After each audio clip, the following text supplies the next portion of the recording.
elimdeki kaynaklara, işte müzede olan kaynaklara göre Valide Sultan, meşhur Valide Sultan, Kanuni Sultan Süleyman'ın annesinin geliri yazmacılardan elde edilen vergilerden kaynaklandığı için o gelirini kontrol altında tutabilmek için ticari anlamda yapılmasına Tokat'a izin vermiş. Bu Tokat'ta yapılacak, bu meslek Tokat'ta olacak, işte vergiler bana gelecek, ben kontrol edeceğim diye. O yüzden Tokat'la yazmacılık eşleşmiş, özleşmiş, iç içe girmiş.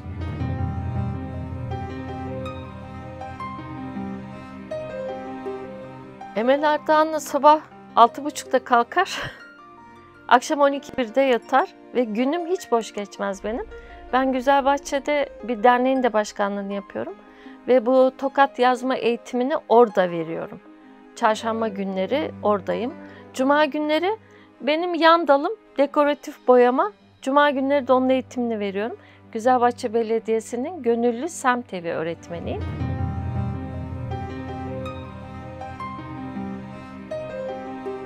Ustam Atıf Arpacıoğlu. Benim küçüğüm 46 yaşında. Ben onun ablasıyım ama o benim ustam. Ben onun ellerini öpüyorum. Aile Arpacıoğlu yazma ailesi. Babaları Sebati Arpacıoğlu, Ahmet, Atıf, Osman ve ben. Beni 4. kuşak kabul ettiler. Bundan büyük bir onur, gurur benim için olmaz. Ben tapıyorum o aileye. Onlar da beni çok seviyorlar. Böyle gide gele o işlerin içine kendim bulurken ben emekli oldum. Atıf'a dedim ki yani sen bunu artık bana öğreteceksin. Öğretme vakti geldi. Eğitim verirken önce topluyorum. Bir toplantı yapıyorum, bir tanışma toplantısı. Malzemeleri gösteriyorum. Malzemelerimiz bunlar. Ben ustasından icazet almış sayılı ustalardanım. Ben böyle yetiştim, böyle devam ettim, kendimi böyle geliştirdim. Siz de benim öğrettiğim şekilde devam edecekseniz bu işe başlayalım. Yok, etmeyecekseniz işte ben işin sanatın inceliklerini öğreneyim, ondan sonra kendim başka yola giderim diyecekseniz hiç başlamayın. Yani 2-2-4 bu böyle ve 2007'den bu tarafa eğitim veriyorum. Kaç tane öğrencim oldu? İzmir bölgesi. Dışarıda da eğitime gittiklerim var da onları çok saymıyorum artık İzmir bölgesinde. Hepsinde hangi kalıp var, nasıl çalışıyor çok iyi biliyorum. Sosyal medya denilen olay ve çok da iyi takip ediyorum. Değişik bir desen görürsem ellerinde, desen demeyeyim de değişik bir kalıp görürsem fark ediyorum, hemen anlıyorum. Bütün desteğimi çekiyorum ondan. Ben bu konuda çok katıyım ve ciddi söylüyorum. Bu yönümden de ben birçok üniversiteden, akademisyen hocamdan takdir görüyorum. Kalıpların bir kere kesinlikle ıhlamur ağacından ve elle oyularak yapılması. Şimdi CNC makineden çıkma kalıplar var. Onlar kalıp değil. Onlar kumaşın üzerine baskı için kullandıkları bir araç. Ben öyle diyorum. Hani derler ya her şeyin bir Çin malı vardır diye. Bizim sanatımızın Çin malı da o.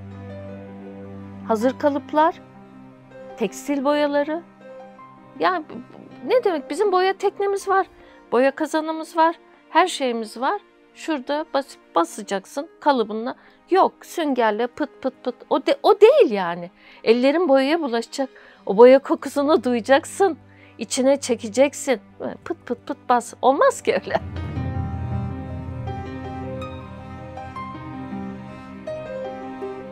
Tokat'ta şehir müzesi açıldı 2019 yılında. Şehir müzesi müdürü Hasan Erdem.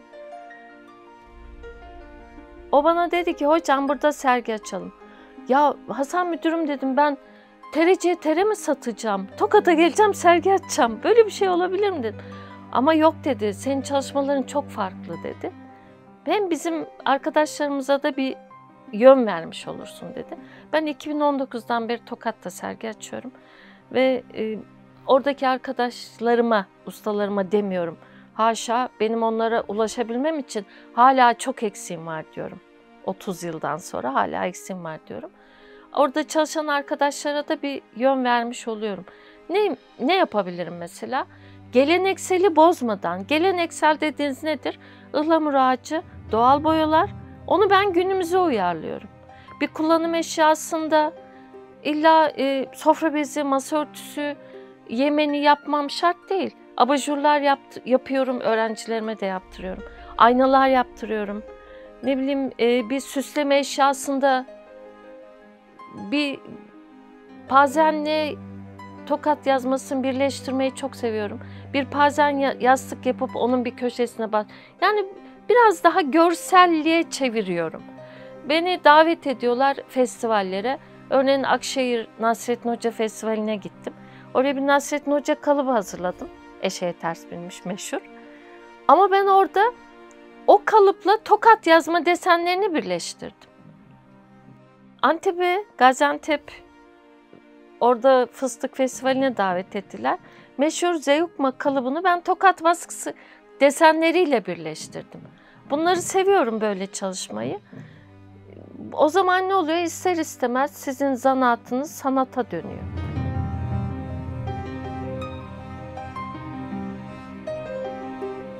Benim yetiştirdiğim öğrenciler bir gelir kazandığı zaman ben çok mutlu oluyorum. İşte diyorum ya, benim emeğim karşılığı bu. O insanların vakitleri boşa gitmedi diyorum. Ve onları zorluyorum. Atölye açın, üretin, öğrendiklerinizi devam ettirin, ürettiklerinizi kazanca dönüştürün. Bu mutlu ediyor beni. Ben bütün bir gün işte yok derneğe git, yok atölyeye gel, hiç boş durmuyorum. Otururken de sürekli bir şey düşünüyorum. Acaba işte şunu yapsam olur mu, bunu yapsam? Kafam sürekli meşgul. Benim bir arkadaşım bana diyor ki, kulakları çınlasın, sen herhalde akşam yatarken bir avuç karınca yutuyorsun diyor. Bu kadar hareket yeter, yorulmuyor musun diyor. 66 yaşındayım ama ben hiç boş durmayı sevmiyorum.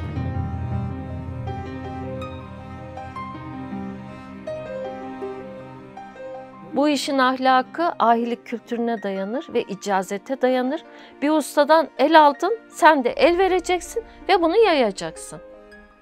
2010 yılında bir halk eğitimde başladım. Ve oradaki öğrencilerime, halk eğitime dedim ki, benim amacım bu işten para kazanmak değil. Benim amacım bu sanatı kaybolmaya yüz tutmuş, Tokat'ta kaybolmaya az kalmış bir sanatı yeniden canlandırmak. Benim şartlarımla başlıyorsak başlayalım. Sağ olsun. 12 yıl orada eğitim yaptım ve yeni birçok usta yetiştirdim ve hala da devam ediyorlar. Bu beni çok mutlu ediyor.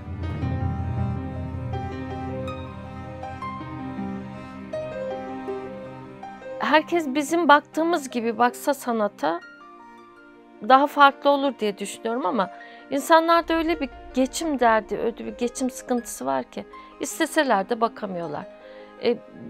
Belki benim bu kadar iç içe olmam, biraz daha kendimi rahat hissetmem, bir geçim sıkıntısı olmadığım için diye düşünüyorum. Emekliyim çok şükür. Eşimle beraberiz. Böyle fazla bir masrafımız, içkimiz, sigaramız yok. O yüzden daha çok zaman ayırabiliyorum. Sağlık açısından da bir sıkıntımız yok. Daha bir farklı bakabiliyorum ama yani insanlardan bunu da beklemek zor. O kadar dertler, o kadar sorunlar var ki. Hadi gel burada sanatsal bir şey yapalım. Ya da bir tiyatroya gidelim, bir sergiye gidelim, bir gösteriye gidelim. Hadi, Güzelbahçe'de biz çok özel bir kentte, ilçede yaşıyoruz. Burada çok sorunumuz yok çok şükür. Belediyemizde. Ben dernek başkanıyım. Sağ olsun bize belediyemiz her konuda çok güvenir ve çok rahat bir sanatla ilgili bir çalışma yapabiliyoruz karşılığını göreceğimiz için. Ama göremesek biz de bu kadar içinde olmazdık diye düşünüyorum. İnsanları ne yapalım, ne diyelim bilmiyorum ki yani. Zor yani, insanlara zor. Ne söyleyeceksiniz? Ya ben 2 ekmek alamıyorum, bir simit alamıyorum derse ne diyeceksiniz?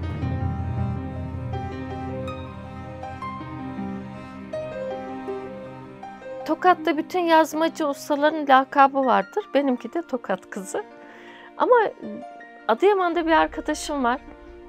Zahide, Besi Bebek. O Adıyaman'da o kadar sıkıntı yaşadı ki ve birebir şahidim. Çok uzun senelerdir tanıyorum. Kendini kabul ettirene kadar kızcağız Adıyaman'a neler yaşadı neler. Malzeme alamadı kadın olduğu için. Malzeme alamadı, yaptığı bebekleri sergileyemedi, piyasaya süremedi ama hiç yılmadı. Ben çok takdir ediyorum onu. En yakın şahit olduğum bir arkadaşım. Çok takdir ediyorum. Hiç yılmadı ve kendini kabul ettirdi.